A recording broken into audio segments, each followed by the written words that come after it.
Hi BookTube, my name is Sarah and welcome to the Bookish Knitter. Today I am coming to you with another category spotlight video. I started doing these last month. I think I started doing them a couple years ago, but then I stopped. But now I want to get back into doing them again because I really enjoy them. And you guys know how much I love category romance, and I really want to highlight a lot more of that here on the channel. So today's video is about the medical romance line from Harlequin.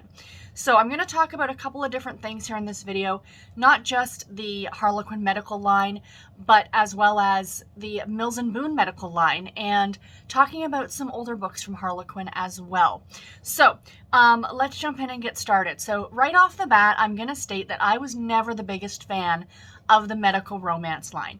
I know it's a very popular one with a lot of people, but up until fairly recently, the last year, 18 months or so, I started getting into the medical romances, mostly with the advent, of course, with Brie and I doing the Categorically Romance podcast and talking to some of these medical romance authors and reading their books and realizing that, hey, these are not what I thought that they were. My big thing was because I spent so much time in hospital as a child, to me, hospitals were not romantic. They weren't sexy. They were scary places. And I think that goes for really anyone who's spent a unpleasant time. I mean, time in the hospital is never pleasant, but if you're a nurse or a doctor, it's a little bit different than being a patient, of course. So I never understood the appeal of TV shows like Grey's Anatomy or ER, you know what I mean? That just didn't do anything for me. But the more I start reading the medical romances, the more I realize that, yes, they do have a medical setting, but that's not... It is and it isn't the premise. Does that make sense? Like, it features mostly doctors and nurses, and they're really starting to branch out now, which I'm absolutely loving. You're actually, like, you're seeing, like, paramedics, or what I'm loving, veterinarians. Yes, I think that that's fantastic. So, essentially, I just kind of want to talk about the medical romance books.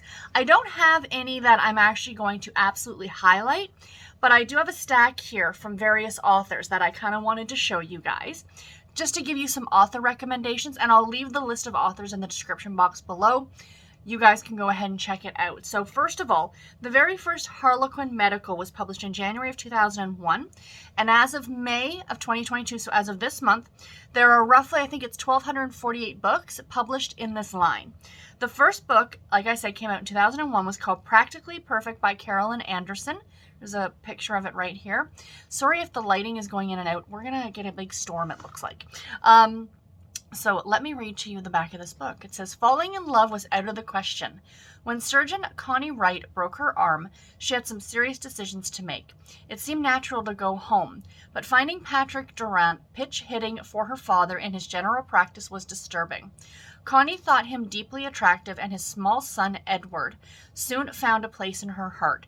But how could she let herself fall in love when Patrick would be moving on to the permanent country practice and Connie would be, of course, returning to London?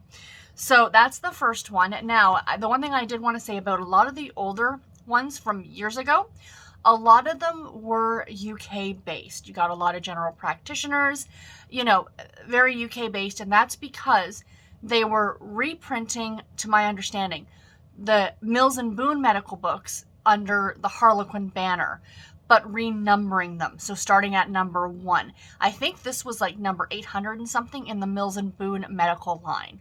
So yeah, that's the way that that was kind of working a little bit. So for my friends who are overseas who have Mills and Boon and not Harlequin, you know, I am acknowledging you guys too as much as I possibly can, but of course this is what I know is Harlequin and not necessarily the Mills and Boon stuff, but I do try and do a bit of research before sitting down here so I can give you guys some correct information.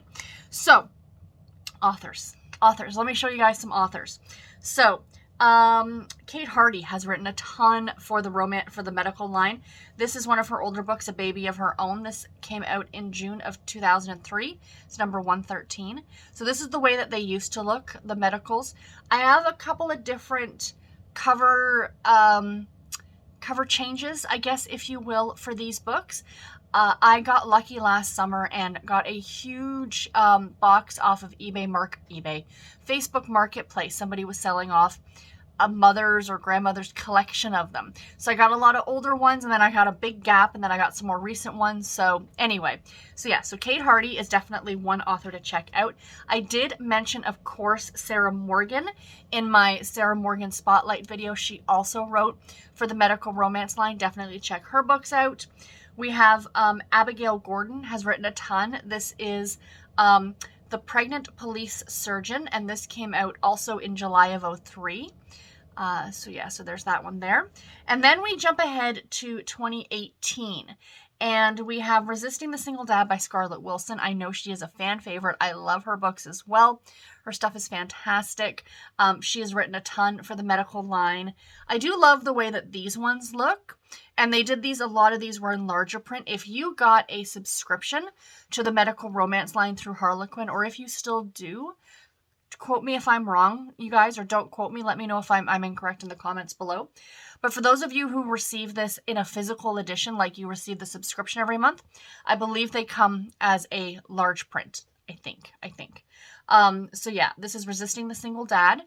But yeah, she is a fan favorite. Definitely check her work out. Another one would be Traci Douglass. Traci Douglass does some great medical romance books. Highly recommend her stuff. Please go ahead and check it out. Another one, a long writing author for the medicals. We have Alison Roberts. This is The Vet's Unexpected Family. I'm sorry. And right here on the front, her 100th book. So that's pretty exciting. So this came out in March of 2022. This is a much more recent one.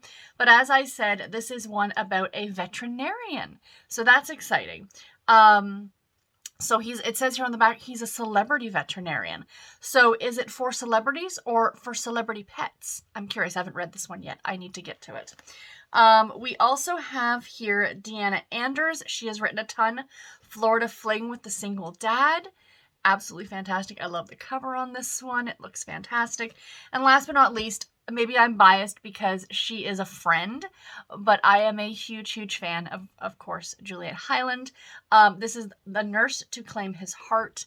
I adore her books. I adore her writing. Her characters are fantastic. I highly recommend her work. So yeah, she is fantastic. Definitely check her stuff out. This is her newest release, I believe, from April. This just came out last month in April. So definitely check this one out. And yeah, so what was I gonna say? The one thing I do love about the medicals, and I think it was actually Juliette Hyland who kind of pointed this out. The great thing about them is that they really do kind of have this very small town atmosphere.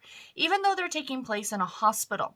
You know, within the hospital, if you think about it, even if it's a big hospital, like even if I think about downtown, like Toronto General Hospital downtown, you know, the pediatric wing might not know what's happening in the cardiac wing versus the emergency room, yada, yada, yada. But generally the action usually for one of these books takes place in one of those sections. Like maybe they're both pediatric doctors, or maybe they're both ER doctors. Like if you think about the TV show ER, it took place within the ER. Like that was really it. And it really felt like a very small family, a small community. And it's the same way with these books, that they really do feel like a very small community because you're getting just a small snapshot. Whether it be a small hospital or a veterinarian practice or what have you, or even if it's a big metropolitan hospital, you're getting usually just one section of the hospital, if that makes sense. So yeah, that's what I really like about them. So I did want to touch very briefly on the Mills and Boon Medical. The first book in Mills and Boon Medical was published in November of 1977, and the first book was called Blue Horizons. I do not have a picture because I haven't been able to find a cover for this book. I want to see if I can get my hands on a copy though, because I think that would be pretty cool. Because this book sounds really fantastic, and I think I'd like to read it, and I'm kind of loving the setting, and I would love a medical author, if any of you are watching this right now, a current Harlequin medical author, to write a book that takes place on a cruise ship, that you're a nurse or a doctor on like your character is a nurse or a doctor on a cruise ship, because I would read that. I would read the heck out of that. So let me read the back of this one for you guys, because it just sounds delightful. So we have the itinerary of the magnificent ocean liner SS Regina read New York, Florida, the West Indies, South America. A trip of a lifetime for the passengers, but not for personnel, especially in sick bay. To recover from a broken engagement, Nurse Owen turned for help to her wealthy uncle, chairman of the shipping line, who quickly arranged the job on the Regina.